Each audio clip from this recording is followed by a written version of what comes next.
Dalam nama Bapa dan Putra dan Roh Kudus. Amin.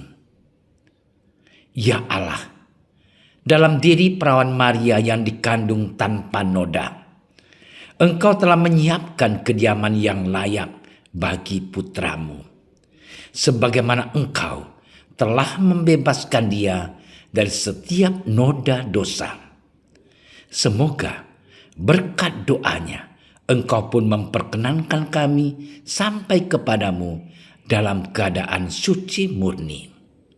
Dan semoga bacaan dan renungan yang akan kami dengarkan saat ini mendorong kami, mempersiapkan hati kami, menyucikan hati kami akan kedatangan Yesus Kristus Putramu. Sebab Dialah Tuhan dan pengantara kami yang hidup dalam persekutuan dengan Roh Kudus, Allah kini dan sepanjang segala masa. Amin.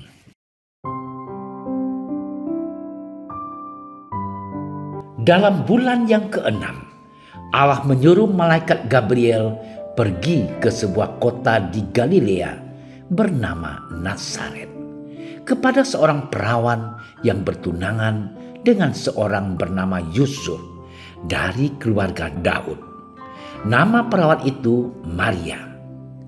Ketika malaikat itu masuk ke rumah Maria, ia berkata, "Salam, hai engkau yang dikaruniai, Tuhan menyertai engkau." Maria terkejut mendengar perkataan itu, lalu bertanya di dalam hatinya, apakah arti salam itu? Kata malaikat itu kepadanya, "Jangan takut, hai Maria, sebab engkau beroleh kasih karunia di hadapan Allah. Sesungguhnya engkau akan mengandung dan akan melahirkan seorang anak laki-laki, dan hendaklah engkau menamai dia Yesus. Ia akan menjadi besar dan akan disebut anak Allah yang Maha Tinggi. Dan Tuhan Allah akan mengaruniakan kepadanya takhta Daud bapa leluhurnya. Dan ia akan menjadi raja atas kaum keturunan Yakub sampai selama-lamanya. Dan kerajaannya tidak akan berkesudahan." Kata Maria kepada malaikat itu, "Bagaimana hal itu mungkin terjadi? Karena aku belum bersuami." Jawab malaikat itu kepadanya, "Roh Kudus akan turun atasmu, dan kuasa Allah yang Maha Tinggi akan menaungi engkau. Sebab itu anak yang akan kau lahirkan itu akan disebut kudus, anak Allah. Dan sesungguhnya Elisabet sanakmu itu, ia pun sedang mengandung seorang anak laki-laki pada hari tuanya. Dan inilah bulan yang ke-6 bagi dia yang disebut mandul itu. Sebab bagi Allah tidak ada yang mustahil." Kata Maria, "Sesungguhnya aku ini adalah hamba Tuhan. Jadilah padaku menurut perkataanmu itu." Lalu malaikat itu meninggalkan dia. Demikianlah sabda Tuhan. Saudara-saudariku yang terkasih, hari ini gereja merayakan Santa Perawan Maria dikandung tanpa dosa. Penghormatan terhadap Perawan Maria yang dikandung tanpa noda ini sudah berlangsung sejak abad ke-8. Namun baru pada tanggal 8 Desember tahun 1854, ajaran mengenai Perawan Maria yang bebas dari dosa pribadi dan dosa asal ditetapkan oleh Paus Pius ke-9 melalui konstitusi apostolik Ineffabilis Deus.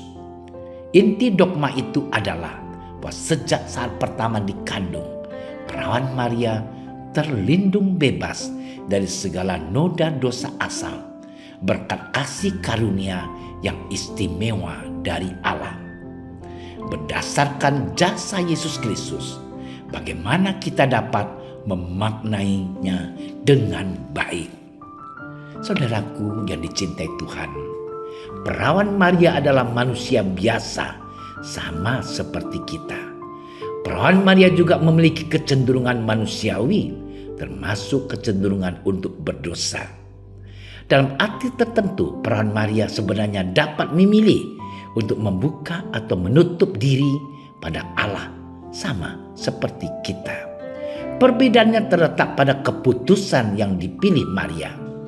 Manusia pada umumnya termasuk kita masih mementingkan diri sendiri, dalam arti tertentu mengarahkan kecenderungannya pada pemuasan diri. Perawan Maria mempunyai kesempatan untuk memuaskan diri, tetapi ia memilih untuk mengendalikan dan mengarahkan keinginan manusiawinya untuk tujuan baik dengan mengikuti gerakan Roh Allah. Ia membuka seluruh dirinya pada penyelenggaraan ilahi Allah secara bebas. Saudaraku yang dikasihi Tuhan, keterbukaannya pada kehendak Allah tampak dalam bacaan hari ini. Maria dipilih oleh Allah menjadi bunda Sang Juru Selamat. Itu adalah kabar sukacita. Tetapi di saat yang sama, Maria tahu situasi dirinya yang masih perawan kala itu. Seorang gadis yang tiba-tiba hamil tanpa ikatan perkawinan dipandang telah berbuat zina, dan hukumannya adalah mati dirajam. Siapa yang mau menerima itu semua? Maria mengetahui resiko itu. Kemanusiaannya pastilah gentar terhadap itu semua. Namun Maria yakin dan pasrah pada Allah yang memanggilnya menjadi bunda Sang Juru Selamat. Keyakinan itu diwujudkan dalam perkataannya kepada malaikat. Sesungguhnya aku ini adalah hamba Tuhan. Terjadilah padaku menurut perkataanmu itu. Maria mengarahkan dan memasrahkan hidupnya secara total kepada Allah. Tidak ada peluang untuk berbuat dosa pada diri Maria karena keterbukaannya pada kehendak Allah. Maria menjadi perawan tak berdosa karena ia terbuka seutuhnya pada Allah dan mewujudkan keterbukaan itu dalam penghayatan hidup sehari-hari. Saudara-saudariku yang dicintai Tuhan, setiap hari kita dihadapkan pada berbagai pilihan hidup. Menurut akal sehat manusiawi, kita hendaknya memilih sesuatu yang menguntungkan diri kita. Prioritas utama adalah diri kita.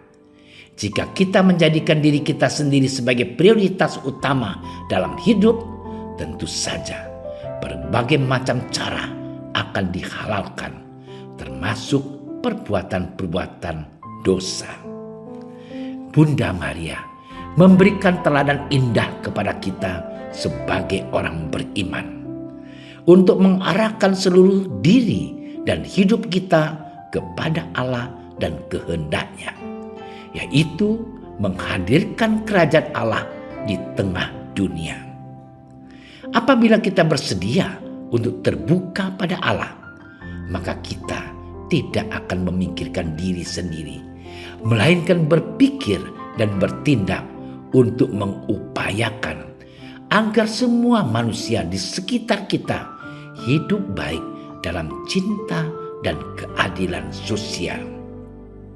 Saudaraku yang terkasih, kita bisa memulainya dari hal-hal sederhana, membangun kebersamaan dalam keluarga, menciptakan sikap gotong royong dalam lingkungan tempat tinggal dan kerja, menciptakan iklim persaudaraan yang harmonis di tengah masyarakat, berbagi dan membantu orang-orang miskin, dan masih banyak yang lain.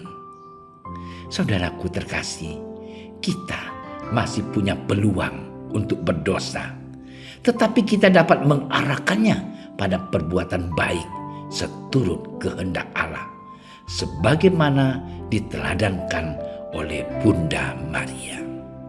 Selamat bermenung. Tuhan memberkati kita. Ya Allah, kami bersyukur karena Engkau memberi kami teladan dalam mengikuti Yesus Putramu, yaitu Bunda Maria. Semoga kami bersedia untuk terbuka pada kehendak-Mu dan melaksanakannya dalam hidup kami sehari-hari, sebagaimana diteladankan oleh Bunda Maria bagi kami. Amin. Kami berdiri di hadapan-Mu, ya Roh Kudus, pada saat kami berkumpul di dalam nama-Mu. Bersama-Mu sendiri yang membimbing kami, membuat diri-Mu nyaman berdiam di hati kami. Ajarilah kami jalan yang harus kami tempuh dan bagaimana kami harus mengikuti jalan itu. Kami lemah dan berdosa. Jangan biarkan kami mendukung kekacauan. Jangan biarkan kebodohan menuntun kami ke jalan yang salah. Jangan pula keberpihakan mempengaruhi tindakan-tindakan kami. Kiranya kami menemukan di dalam Engkau kesatuan kami, agar kami boleh berjalan bersama menuju kehidupan abadi dan tidak menyimpang dari jalan kebenaran dan apa yang benar. Semua ini kami mohon kepadamu yang berkarya di setiap tempat dan waktu dalam persekutuan dengan Bapa dan Putra untuk selama-lamanya. Amin. Bapa kami yang ada di surga, dimuliakanlah nama-Mu. Datanglah kerajaan-Mu. Jadilah kehendak-Mu di atas bumi seperti di dalam surga. Berilah kami rezeki pada hari ini, dan ampunilah kesalahan kami, seperti kami pun mengampuni yang bersalah kepada kami. Dan janganlah masukkan kami ke dalam percobaan, tetapi bebaskanlah kami dari yang jahat. Amin. Salam Maria, penuh rahmat, Tuhan sertamu. Terpujilah engkau di antara wanita, dan terpujilah buah tubuhmu Yesus. Santa Maria, Bunda Allah, doakanlah kami yang berdosa ini, sekarang dan waktu kami mati. Amin. Kemuliaan kepada Bapa dan Putra dan Roh Kudus, seperti pada permulaan, sekarang, selalu, dan sepanjang segala masa. Amin. Dalam nama Bapa dan Putra dan Roh Kudus. Amin. Terima kasih sudah menyaksikan renungan hari ini. Jangan lupa like, subscribe, dan aktifkan tombol loncengnya agar Anda yang pertama mendapatkan notifikasi updatean renungan harian dari Komsos Keuskupan Padang. Dan bagikan ke sosial media agar saudara-saudara kita dapat mendengarkan dan merenungkan firman Tuhan.